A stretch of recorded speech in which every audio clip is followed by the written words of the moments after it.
अगर दूध दही घी शरीर में नहीं दोगे कोई कमी नहीं आएगी, शरीर वैसा का वैसा रहेगा, इसमें कोई कमजोरी नहीं आएगी, इसमें किसी तरह की कमी नहीं आएगी। अगर आपके घर में सूखे गीले फल हैं तो काम में ले लो। अगर सूखे गीले फल हमारे किसी भी परिस्थिति वश हमारे पास में नहीं है तो सूखे गीले फल नहीं खाओगे तो भी शरीर में कोई कमजोरी कोई कमी नहीं आएगी। अगर आपके घर में सब्जी नहीं है तो अगर आप मिर्च रोटी भी खा लोगे, प्याज रोटी भी खा लोगे, कोरी रोटी भी खा लोगे, शरीर में कोई कमी नहीं आएगी। हमारे दादा गुरु महाराज ये बताया करते थे कि शरीर में कैसी बीमारी हो, कितनी खतरनाक बीमारी हो, 6 महीने तक सूखी रोटी खा लो। 6 महीने तक अगर वो बीमारी शरीर में रह जाए तो हमसे मिल लो आकर। तो जब सूखी रोटी में इतनी बड़ी ताकत और गुण बता रहे हैं, और फिर अगर मान लीजिए किसी के पास में खाने पीने की सुविधा है तो खाओ बेशक, कौन मना करता है। दूध दही घी भी खाओ, सूखे गीले फल भी खाओ, सब्जी रोटी भी खाओ, अच्छे से अच्छे कपड़े भी पहनो, अच्छे से अच्छे मकान में भी रहो, सारी सुविधाएं तो यहाँ की है वो सब काम में लो। लेकिन ये सब सुविधाएं काम में लेते हुए आप लोग अपने जीवन को साफ सुथरा रखो, इस शरीर को साफ सुथरा रखो। भगवान ने आपको ये साफ सुथरा शरीर दिया है तो आपकी जिम्मेदारी है कि साफ सुथरा रखो इसको। एक इंसान के बनाए हुए मंदिर में अगर कोई गंदगी कर देता है तो आप लोगों का मन कितना खराब होता है, मरने मारने के लिए उतारू हो जाते हो। जब इंसान के द्वारा मंदिर बनाया गया उसका आपका ये हाल है तो ये मंदिर किसने बनाया, ये शरीर किसने बनाया, ये उस परमात्मा ने बनाया। जब परमात्मा के बनाए हुए शरीर में तो आप शराब मांस मुर्गा मछली अंडा और ताड़ी गांजा भांग अफीम ड्रग्स डाल करके और इसको कबाड़ खाना बना रहे हो। और आपके द्वारा बनाए गए मंदिर में अगर जरा सी कोई गंदगी कर देता है तो आपको गुस्सा आता है। तो जब आपको गुस्सा आता है और उसके बनाए मंदिर को गंदा करोगे तो उसको कितना गुस्सा आएगा।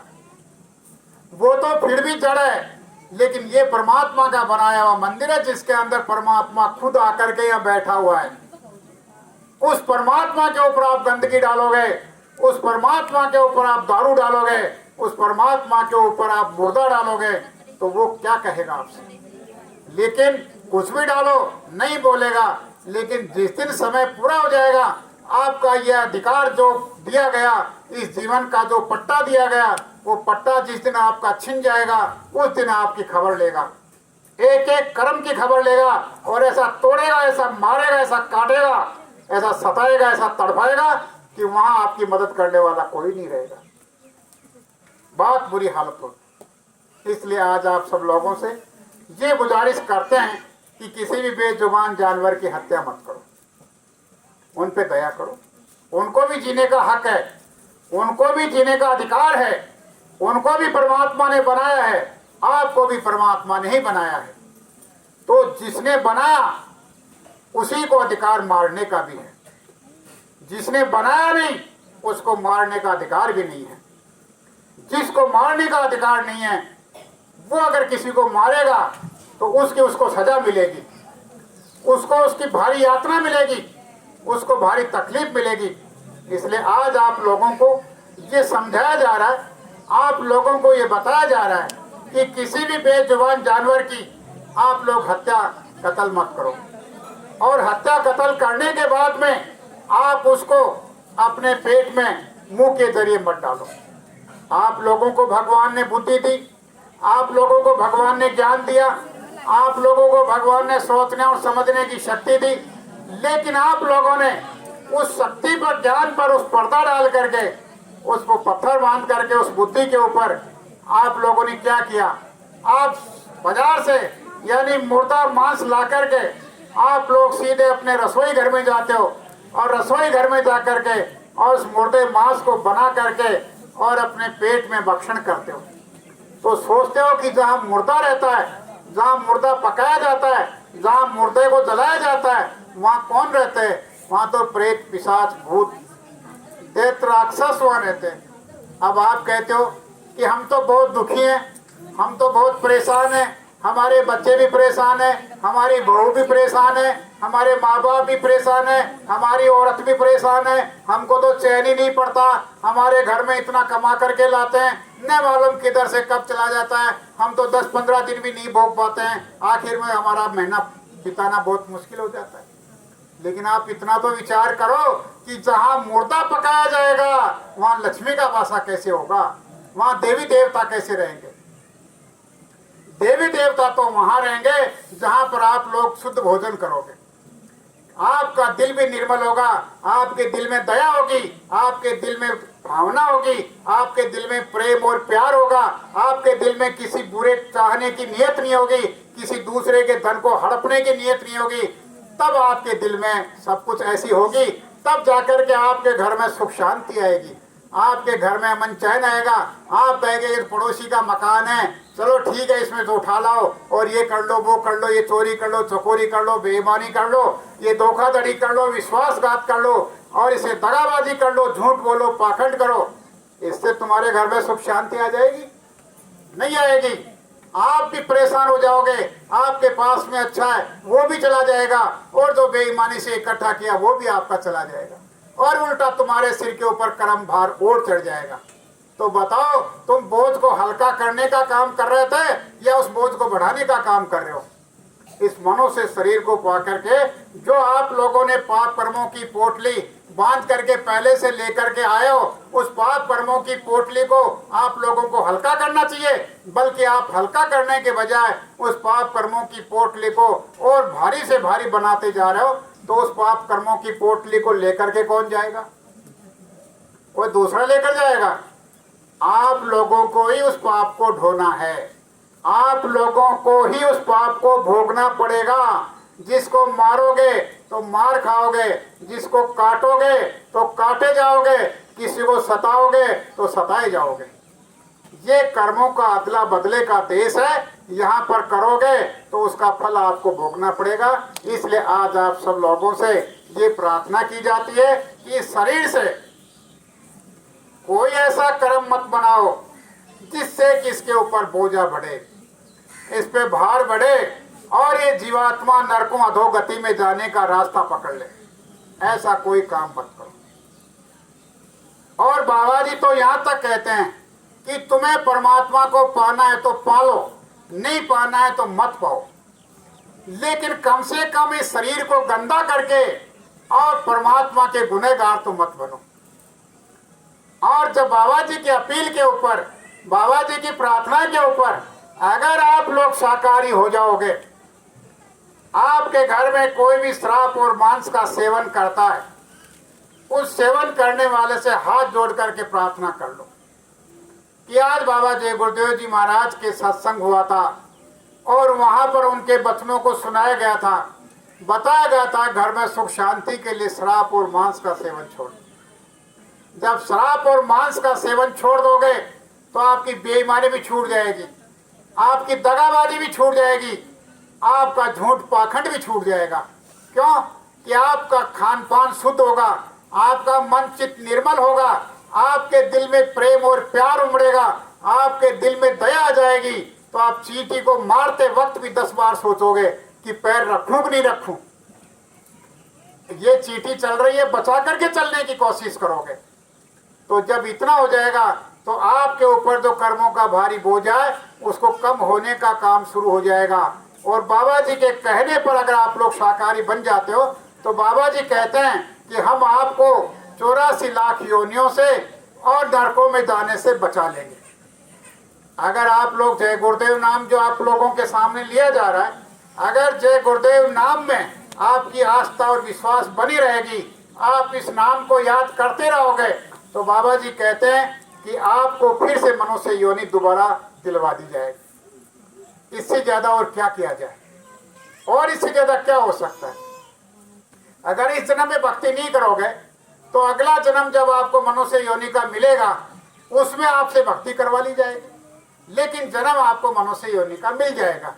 ऐसे ये महापुरुष बाबा जय गुरुदेव जी महाराज आप सब लोगों पर दया करके और सबको बचाने के लिए ये आपको दया के वचन फरमाए। अब आप लोग मानो न मानो ये तो आपकी मर्जी की बात है। भाई हम तो आपसे प्रार्थनाएं तो कर सकते हैं, आपसे हाथ जोड़ करके कह सकते हैं, आपके चरणों में सर रख करके कह सकते हैं, और क्या कहे। फिर आप लोग मान जाओ, अगर फिर भी न मानो तो आप जानो आपका काम जाने। भाई हमारी न मानो फिर क्या होगा, वो यमराज मनाएगा, वो मनाएगा। हमारी न मानो यमराज मनाएगा, और तेरे कर्म दंड वो तुझे मार मार के भुगाएगा। उस समय पर आपके पास में कोई चारा नहीं होगा। आपकी वहां मदद करने के लिए इस संसार में से, परिवार में से कोई नहीं जाएगा वहां। और आपके रोने चीखने की आवाज, चिल्लाने की आवाज, मार खाते वक्त जब लाखों लाखों मील तक जाएगी, वहां पर आपको भारी दुख होगा, भारी पीड़ा होगी। अभी समय कम है, अगर वहां का खेल सुना दिया जाए तो अभी आप थर थर थर थर कांपने लग जाओगे। कैसी वहां मार पड़ती है, कैसा वहां का खेल होता है। लेकिन आप लोग इतना ही रखो कि वहां पर बहुत यातना दी जाती है, वहां पर बहुत सताया जाता है इस मनुष्य शरीर में से निकलने के बाद। अभी तो हम लोग आजाद है, कुछ भी कर सकते हैं, कुछ भी सुन सकते हैं, माने न माने माने ये हमारी मर्जी की बात है। लेकिन ये मर्जी ज्यादा दिन नहीं चलेगी, थोड़े दिन। जब तक इस शरीर में हो तब तक मर्जी चलेगी, और जैसे शरीर छोड़ दोगे मर्जी आपकी खत्म हो जाएगी, फिर दूसरे की मर्जी के हवाले रहोगे, फिर उसकी मर्जी के अनुसार आपको रहना पड़ेगा। तो आज आप सब लोगों से यही तो गुजारिश की जाती है कि आप लोग अब मान जाओ। आप लोग मान जाओगे तो अच्छा रहेगा, और नहीं मानोगे तो अपने अपने किए कर्मों का भोग तो फिर भोगना ही पड़ेगा। इसलिए आप सब लोग बड़े भाग्यशाली हो। आप सब लोगों ने समय निकाल करके दर्शन दिया, अपने घर गृहस्थी के जरूरी कामों को छोड़ करके आप लोग यहाँ आए हो। ये आप लोगों का एक बहुत बड़ा सौभाग्य है। और दूसरी बात यह है कि यहाँ आने से आपको पहला फायदा तो ये हो गया, बताओ कौन सा। पहला फायदा तो ये हो गया कि आप तेरी मेरी से बच गए। हुआ कि नहीं हुआ? इस समय में कितनी तेरी मेरी करते हैं, चाहे आदमी हो चाहे वो माताएं हो, कोई हो, तेरी मेरी करते। पहला फायदा तो आपको तेरी मेरी बचने का हो गया। दूसरा फायदा कि आज तक आप लोगों को ये पता नहीं था कि अपना घर ये है वो है। आज आप लोगों को अपने घर की बात बताई गई, तो ये किसी को पता नहीं था कि आपका घर तो सतलोक है, जो सत्य का लोक है, जहाँ कोई रचना बिगड़ती बनती नहीं है, वहाँ पर सदैव एक सी रचना रहती है। दूसरी बात ये बताई गई कि आत्मा परमात्मा क्या होता है। तीसरी बात आपको ये बताई कि स्वागिन दुआगिन कौन होती है।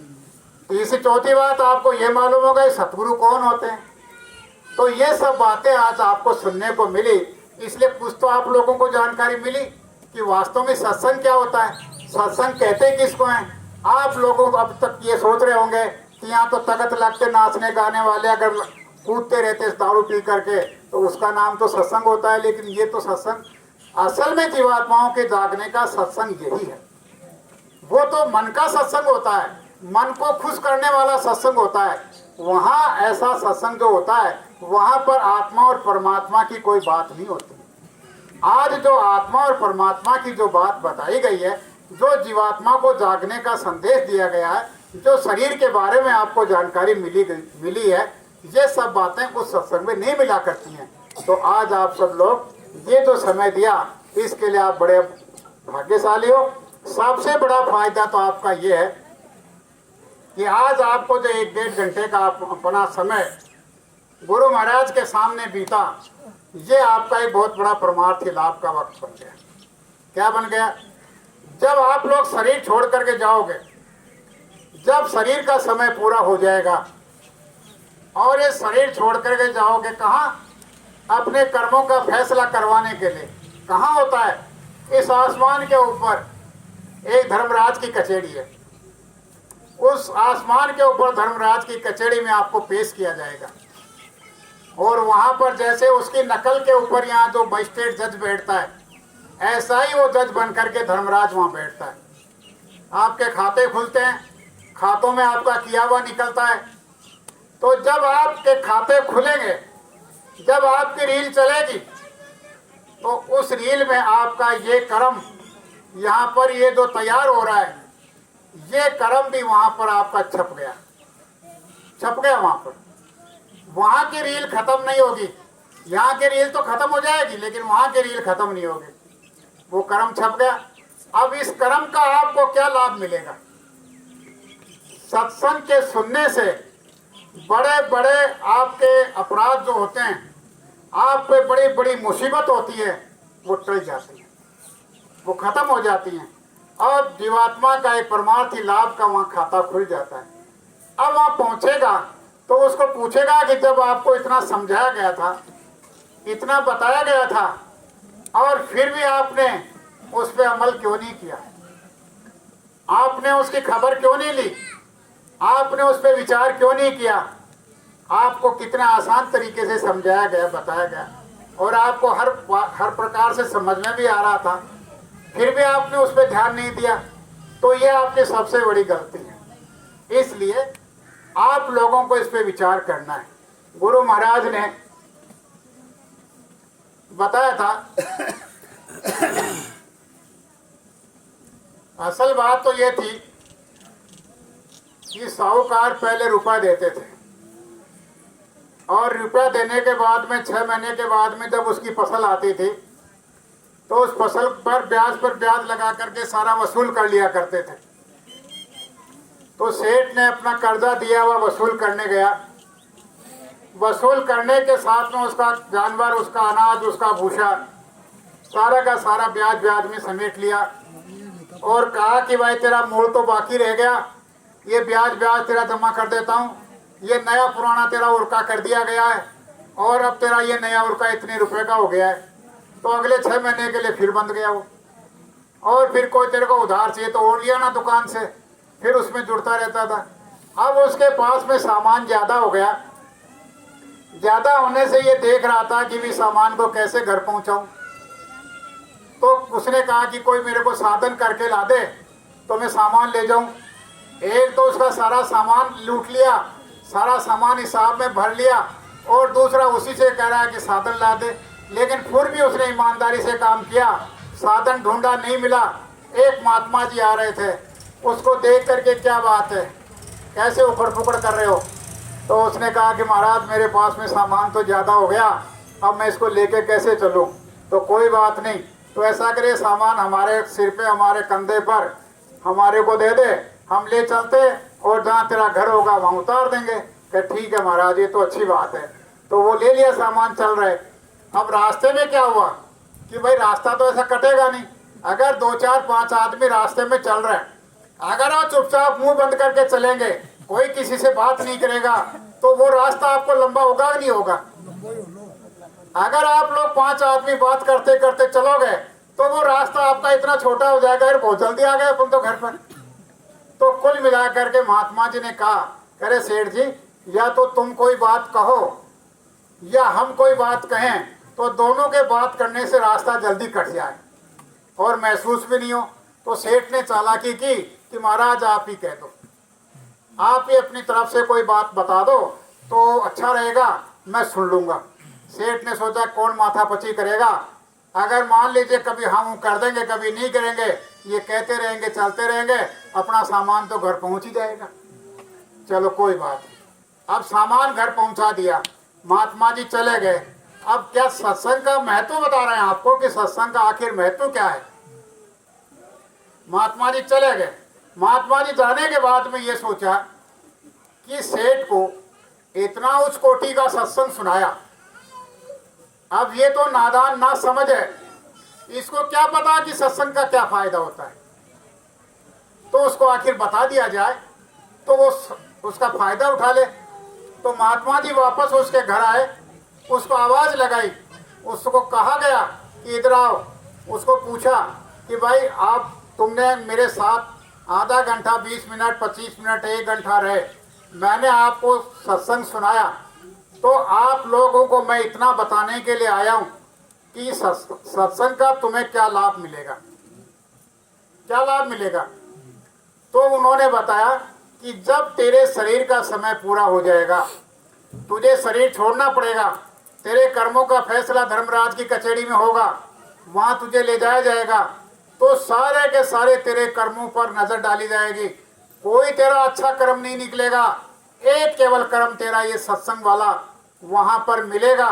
तो दो बातें होंगी कि अच्छे कर्म का फल पहले भोगना चाहता है या बुरे कर्म का फल पहले भोगना चाहता है। तो कायदा तो ये वहां का कि बुरे कर्मों का फल वो पहले देता है, अच्छे कर्मों का फल बाद में देता है। लेकिन तू वहां पर ये कहना कि जब वो पूछे तो कहना कि मैं तो अच्छे कर्म का फल पहले भोगना चाहता हूं। फिर वो पूछेंगे क्या कर्म फल भोगना चाहता है, तो फिर बता देना कि जिस महात्मा जी ने मुझे सत्संग सुनाया था मैं उन्हीं के दर्शन करना चाहता हूं। तो ठीक है, तो उस समय तो उसके आंख के ऊपर पर्दा पड़ा हुआ था, उसको तो ऊपर का नजारा का, ऊपर का खेल का कोई मालूम नहीं था। तो हुआ क्या कि जब उसका समय पूरा होने के बाद में ऊपर गया, वहां पर जब वो मार पड़ रही थी, वहां जब काटा जा रहा था, वहां पर तड़पाया जा रहा था, वहां पर जलाया जा रहा था, वहां नरकों में पीप में डुबोया जा रहा था, उस समय के ऊपर उसने दृश्य देखा तो उसकी आत्मा थर थर थर थर कांपने लगी कि यहाँ तो बहुत बुरी दुर्दशा कर रहे हैं। जब पूछा गया कि एक तरह कर्म अच्छा है, क्या फल लेना चाहता है, कि मैं तो महात्मा जी का दर्शन करा दो। तो जैसे यहाँ पर Hindustan, Pakistan, America, Germany, Japan इनकी हद है, अगर किसी की हद को पार करके दूसरे की हद में चले जाओगे तो आपको कैद कर लिया जाएगा, आपको जेल में डाल दिया जाएगा। ऐसे ही ऊपर भी हद बनी हुई है। तो जो नरकों की हद थी, उस हद के बाहर वो महात्मा जी ऊपर ब्रह्मांड में घूम रहे थे। अब उन्होंने कहा कि महात्मा जी के दर्शन करा दो, तो उन्होंने कहा कि जाओ दर्शन करा दो। तो वहाँ ब्रह्मांड में हद से बाहर जाने लगे, तो कहा कि भाई हद से बाहर हम नहीं जाएंगे, तो ऐसा कर जल्दी से जा और महात्मा जी के दर्शन कर ले। वो जाकर के दर्शन किया, वहां का देख करके चरणों में पड़ गया, गिड़गिड़ाने लगा, रोने लगा, तड़पने लगा, चिल्लाने लगा कि महाराज मुझे मनुष्य जीवन की परख तो अब पड़ी है कि मनुष्य जीवन का क्या महत्व होता है, मनुष्य जीवन की क्या कीमत होती है, ये शरीर किस काम का है और किस काम आता है, अब आप दया करके मुझे बचा लीजिए। तो फिर धर्मराज के पास में आए कि इसका जो कर्मों का लेखा जोखा है उसकी जमानत में हम देते हैं, आप इसको मनुष्य शरीर में दोबारा नीचे भेज दो। तो महात्माओं के आदेश का पालन सबको करना पड़ता है, क्योंकि ये सब के मालिक होते हैं, सबके स्वामी होते हैं और सब इनसे थर थर कांपते रहते हैं। तो वहां मनुष्य शरीर में आकर के उससे फिर भक्ति करवाई गई और फिर भक्ति करवा करके उसको अपने घाट, अपने घर में पहुंचाया गया।